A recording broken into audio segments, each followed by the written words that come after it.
Alama nyingine tuna paragraph kama kawaida, nao tutaandika hivyo. Hii ni alama, hii ni trademark. Trademark ni alama ile ambayo unakuta kuna duara ndani yake kuna herufi ya T na M, inaitwa trademark. Jinsi ya kuandika nayo, unaanza alama and alafu unaandika neno trade.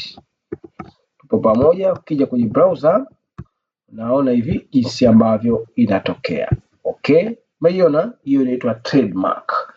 Okay, symbol au alama nyingine ni alama ya left arrow. Left arrow, okay, kwa kawaida nayo tutaandika hii ni okay, left arrow. Jinsi ya kuandika na unaanza na alama ya and, ukimaliza halafu unaanda L A R R, unafunga hivi. Ukija kwenye browser hapa unaona jinsi ya inatokea left arrow. Unaona? Okay. Alama nyingine ambayo tuandike kwa leo ni right arrow. Na utaandika hii ni left arrow na unaanza right arrow.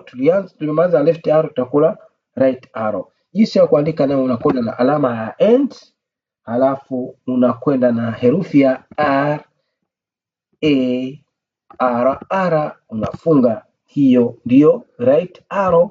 Jinsi tuongea hapa, jinsi ya kubrowse, hii hapo right arrow. Okay,